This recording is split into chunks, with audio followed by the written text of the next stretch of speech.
Hey guys, Ben from Benchmark Solutions here. Just got a bit of a tech video thought some of you would be interested in. I know there's been a lot of people that have been asking about the DW400 pump and what it flows, whether it flows similar to Deutschwerks claims and how it goes in the real world basically. So we've got our customer here, Ibrahim, great long time customer. Built a really nice package for him, perfect platform to test this pump on its maximum.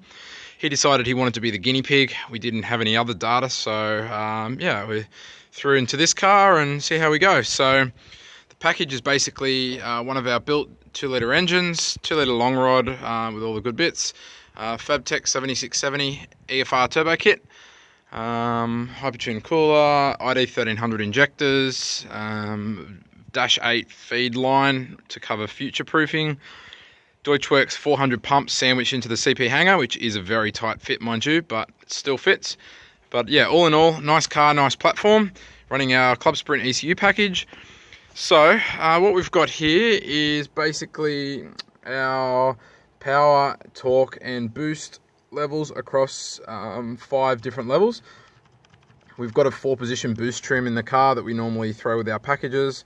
White, green, yellow and blue being settings 1, 2, 3, 4, and then the top red setting is we squeeze a little bit more out of the 4th just to see where it would go.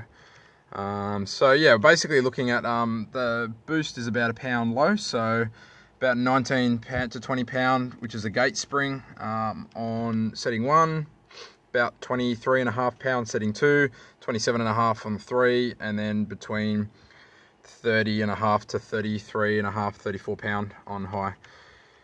So as always, beautiful torque curve for EFRs. They basically look like a boost curve, which pretty much shows your system's flowing well and doing what it's supposed to.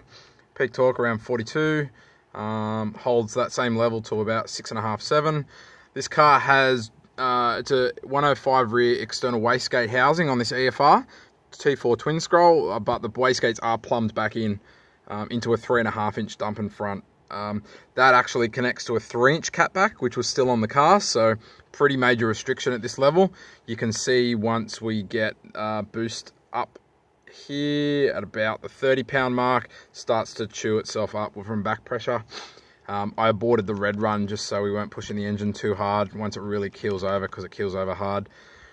So the most important data though, again, we've got boost, air fuel and fuel flow. So this runs fuel flow module on our mainline Pro Series dyno. Basically it takes a feed from the rail after the engine on the high pressure side into fuel flow module, back out into the fuel regulator. So this enables us to read fuel pressure, fuel flow and ethanol level and temperature. So the most important data is we want to basically keep our fuel flow after the engine, which is basically what's returning, what the regulator's seeing, and then returning back to the tank after it regulates the pressure. We want to keep a bit of a buffer and ideally keep it around 50 to 60 litres an hour. That is enough in my experience that the customer can beat on it pretty hard, multiple 3rd, 4th, 5th, 6th gear freeway runs and still not have an issue with emptying the rail, which obviously starts to create a bit of a mess if that occurs. So basically it's pretty cool what it shows you. It gives you a perfect trend line of how the pump's going. Now this car is running ID 1300s. We have upped the base pressure to 4 bar or 58 pound just so we can get enough headroom out of the injectors. Now this pushes the pump pretty hard because we're up around the 87 to 90 or 85 to 90 psi pressure range in the pump, which on most fuel pumps they usually hit a wall about 75 to 80. The high pressure 274 460 Walbro and now this Deutschwerks 400 and the new Walbro on the way are designed for 100 psi plus pressure ranges. So with that in mind, we thought we'll keep the 1300s, wind the pressure up and see how she performs. So voltage is a solid 13.5, 13.6 at the pump plug, so no voltage issues there. So you can see on about 19-20 pound, it's fine. 23, then 27, then all the way up past 30, we start to see the pump has a bit of a heart attack. So honestly, I know several other guys, including Rod in Queensland, and that have pushed them up around the 400 as well. So this car made 402 on 33 pound. But yeah, I would not let the car go out the door at that, due to the fuel rail pretty much being dry, and yeah, it's just not the right situation to leave the customer with, because you have zero safety buffer. And for a simple drag racing application where you might be giving it one hit, 4 gears, that's it, it should be okay, but it's just not worth the risk.